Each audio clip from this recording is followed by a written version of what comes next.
visualizações, né, eu trouxe um exemplo prático aqui, como se a gente tivesse recebido uma demanda, né? Imagina já que a gente é os caras dos Splunk já, a gente já está dominando e a gente recebe uma demanda do nosso chefe pedindo dois cenários. O primeiro cenário é um cenário do Windows, né, que ele quer que seja criado algumas visualizações, um dashboard único contendo algumas informações, né? Então, se a gente for olhar aqui, né, qual foi a primeira demanda que a gente recebeu, né? Então, a gente quer pegar aqui da fonte de dados, né, de Windows Security. Então, a gente sabe aqui que no nosso index main, no source, Windows Security. Beleza? O que ele quer? Ele quer uma tabela contendo os top 10 principais códigos de eventos gerados no nosso ambiente, né? Então, basta a gente mandar um comando top e colocar event code. Assim, a gente vai ter os top 10 event codes das últimas 24 horas, né? Vamos manter esse dash das últimas 24 horas. Beleza? Então, ó, aqui, como ele especificou que é uma tabela, a gente já tem uma tabela. Beleza? Para a gente deixar ela um pouquinho mais bonito, o que a gente pode fazer também com essa tabela? A gente pode colocar umas cores aqui, imaginando que isso possa ser algum tipo de ofensa no ambiente, né? Então a gente pode colocar uma cor vermelha aqui, né? Para deixar um pouco mais destacado, explicando um pouco aqui, né? Você vem aqui nesse pincelzinho aqui no canto de cada coluna e você consegue adicionar as cores. Como é que essas cores são adicionadas? Você pode vir aqui e colocar um valor, né? Então, vou determinar um valor. Por exemplo, aqui, esse aqui é um exemplo ruim. Deixa eu vir aqui no Event Code, por exemplo. Eu venho aqui, coloco o valor, então eu posso deixar automático, para ele colocar a cor automaticamente, eu posso definir o valor aqui manualmente. Por exemplo, eu quero que quando for 4624, eu quero que minha cor seja verdinha, por exemplo. Então, a gente consegue aí por diante, a gente pode colocar as cores que a gente quiser, né? Isso não só para números, para texto também, para você ir colocando as cores aqui. Por exemplo, uma tabela onde tenha palavras como up e down. Então, você pode colocar aqui, por exemplo, quando tiver down, eu deixo vermelho. Quando tiver up, eu deixo verde, né? Pro nosso caso, não é o nosso caso aqui. Beleza? Vou voltar aqui para a porcentagem, colocar aqui e explicar o restante. Esse foi o primeiro, a questão dos valores, né? A gente pode colocar também por range, né? Então, a gente define nosso range aqui de 0 a 0, no caso é verde, de 0 a 30 é azul, e assim por diante. A gente pode definir os nossos ranges aqui, né? Tudo vermelho. Falar, não, a partir de 50 até 50 é amarelo, a partir de 50 é vermelho. Hoje a gente pode abaixar aqui, deixa eu pensar no 10. Então aqui a gente já vê, né? No nosso caso aqui a gente vai deixar na escala, né? Então a escala ele pega automaticamente ali do menor para o maior e coloca numa escala de cor que a gente definir aqui. No nosso caso, a gente vai deixar numa escala vermelha. Beleza?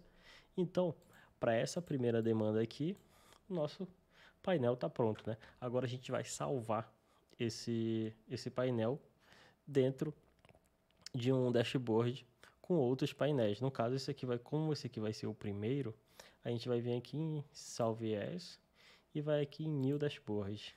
Aí a gente coloca aqui Dashboard Windows, que aí você coloca o nome que você quiser. A gente vai deixar na permissão aqui como compartilhado, né? Lembrando, se você deixar privado, você cria aquilo só para você, nenhum outro usuário consegue ver. Criando como compartilhado, todos os usuários que acessarem o Splunk vão conseguir ver também o seu dashboard. Beleza? E a gente vai setar o tipo de dashboard. No nosso caso, a gente vai trabalhar com o clássico, tá? A versão do Dashboard Studio é uma versão que saiu, ela é relativamente recente, eu também nem sei utilizar direito ainda, mas é um módulo de dashboard bem legal que você consegue também, se você tiver conhecimento de front-end, né? Você consegue trabalhar ali com JavaScript, HTML, CSS e deixar o seu dashboard do jeito que você quiser. Na versão clássica dá, mas é um pouquinho mais complicado. Na versão de Dashboard Studio ele te deixa um pouco mais fácil, beleza? A gente vai trabalhar com o dashboard clássico mesmo. Beleza? Então aqui vai ser o nome do dashboard completo, né? A gente vai colocar clássico. Agora a gente vai falar, dar um nome para esse nosso painel aqui, que é a nossa tabela que está aqui atrás. Então vou colocar aqui Top 10 Event Code. Beleza? Vou salvar. Não vou clicar em visualizar ainda porque eu vou criar os outros. Então não vou clicar aqui em View, vou fechar e vamos partir aqui de novo para a nossa demanda. Beleza? Um gráfico de pizza com os usuários autenticados nas últimas 24 horas. Então, como a gente sabe, o Event Code 4624 é o Event Code de autenticação de sucesso no ambiente, beleza? E para fazer esse gráfico de pizza, vou mandar um comando aqui status count by, e como a gente quer pegar os usuários, a gente vai pegar user. Que isso vai fazer o quê? Vai fazer uma contagem aqui nos nossos usuários, né? E a gente não quer mais uma tabela, a gente quer o gráfico de pizza, que aí começa a mudança no que a gente já viu até hoje, né? Que a gente vem aqui na aba de visualização. Vem em visualização, a gente vem aqui em tipos de visualização, vai e seleciona esse gráfico aqui, que é o gráfico de pizza. Beleza? Então aqui, ó, a gente tem todos os usuários que foram autenticados e um gráfico de pizza, né? Tem um usuário aqui de máquina do AD SecDay, o System, Network Service, o DWM, beleza? E o que a gente vai fazer? Novamente, a gente vai vir aqui, só que no caso a gente não vai criar um novo, a gente vai utilizar um existente e o nome do nosso era o Windows Dashboard, certo? Então a gente vem aqui, seleciona o dashboard que a gente acabou de criar e dá um nome aqui para o nosso painel. Nesse caso é usuários que autenticaram, beleza? Vou salvar o dashboard, não vou clicar ainda em visualizar porque a gente vai criar mais outras coisas aqui, beleza? No próximo a gente vai ver aqui de um gráfico de barras com os códigos de eventos raros no ambiente, beleza? Então no primeiro foi o top 10, agora a gente vai ver os rares. Então é só colocar aqui rare event code. E a gente quer ver o que? Um gráfico de barras, né? No caso, esse aqui é o gráfico de barras.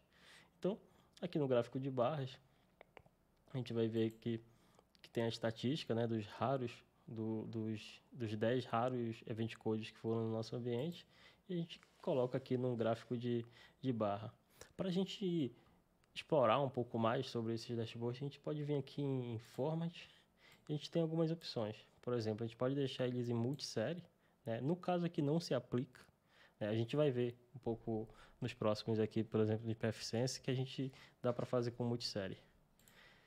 Nesse caso, a gente pode só colocar, por exemplo, ligar aqui a quantidade de event codes que foram gerados, né? No caso aqui, tiveram 1, 2, 3, 4.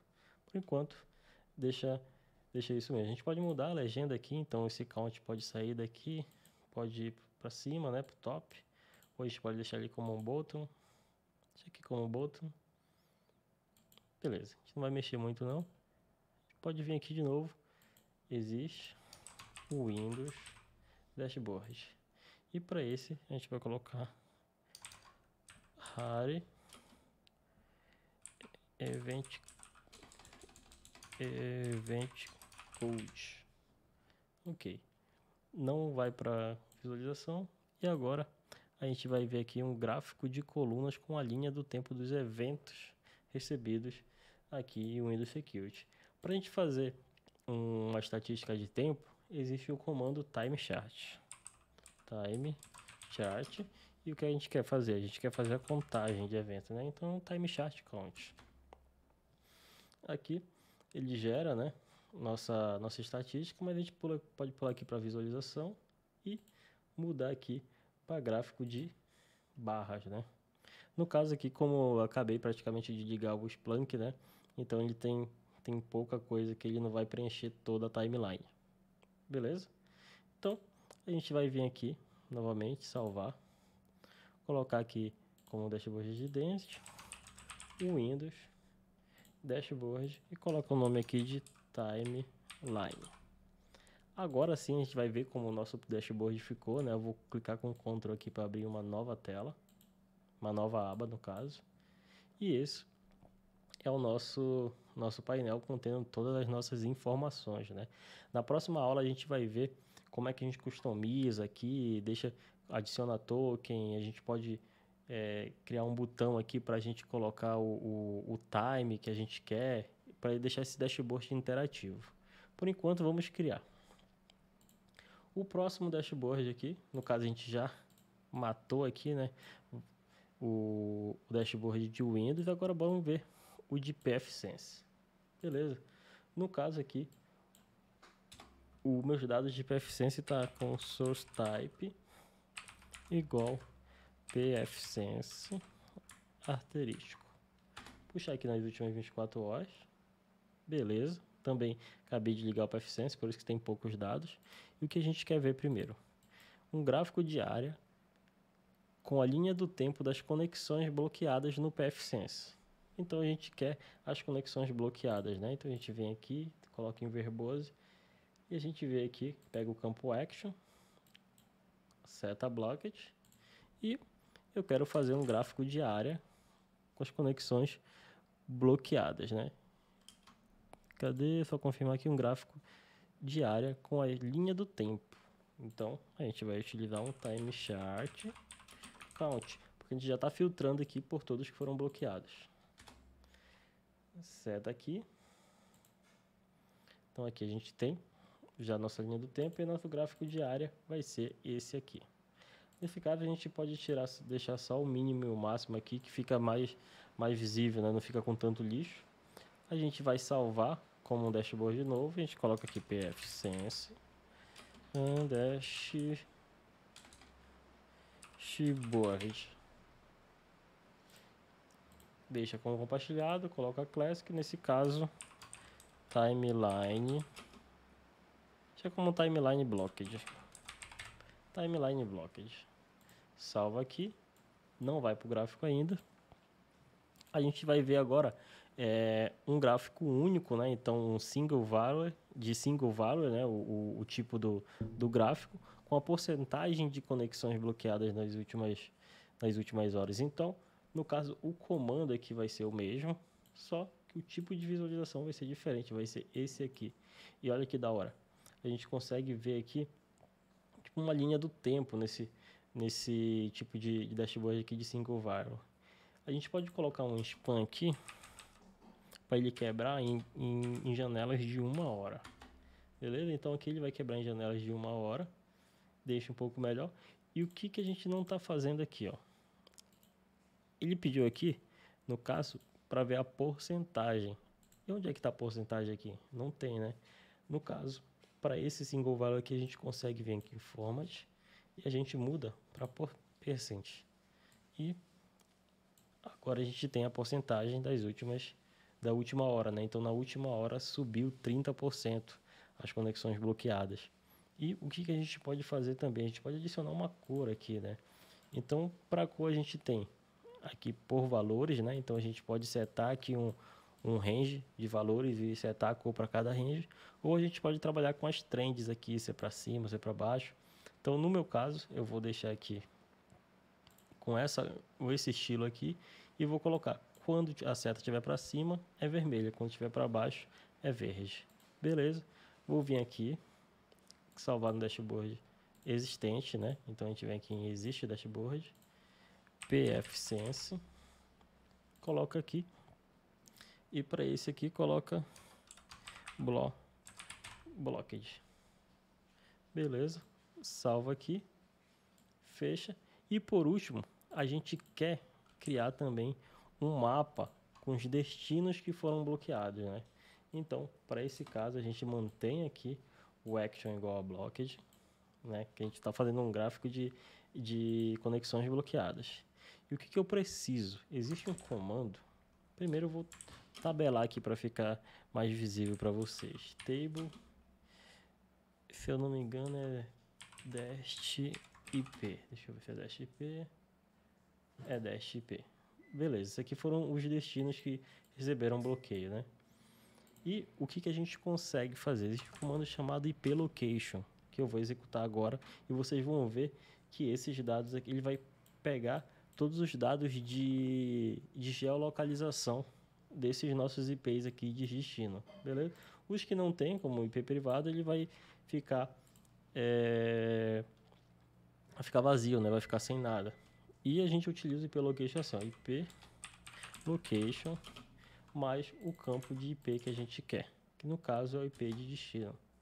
E com isso, ó, a gente consegue aqui todas as informações, né? Então ele pega a cidade de São Paulo, o country, a região, né? A latitude, a longitude, que esses campos aqui são os principais para a gente criar o mapa, né? Então, beleza. O IP Location faz exatamente isso. E a gente pode utilizar esses dados aqui. Por exemplo, se eu quisesse só fazer um top no country, por exemplo, né? Top no country. E fazer isso daqui e gerar um gráfico de pizza aqui, ó. A gente teria já os principais países. Mas não é isso que a gente quer. A gente quer criar um mapa, né? Então, no caso, para a gente criar um mapa, a gente precisa utilizar o comando geostat. Tá ok? Então, a gente vai vir aqui. A gente vai utilizar depois do comando geostats.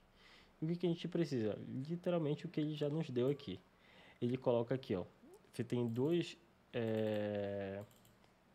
parâmetros aqui que você tem que setar. Você tem que falar qual é o campo de latitude. No nosso caso é o próprio lat aqui, que é o Splunk que gera. E o de longitude é o próprio de longitude aqui. Se você tivesse dados, né, nos seus próprios logs de latitude e longitude, você poderia só setar aqui com o geostat, não precisava utilizar o IP location e já criar o seu painel. Beleza? Então a gente setou aqui os geostats, né? Colocou os campos de latitude e longitude, fez um count aqui para realizar a conta e vamos mandar um enter. Aqui ele gerou as nossas estatísticas e se a gente vir aqui em visualização e mudar para mapa, olha só o que dá para fazer. Agora a gente tem aqui as conexões que foram bloqueadas, né? Onde ele tiver aqui um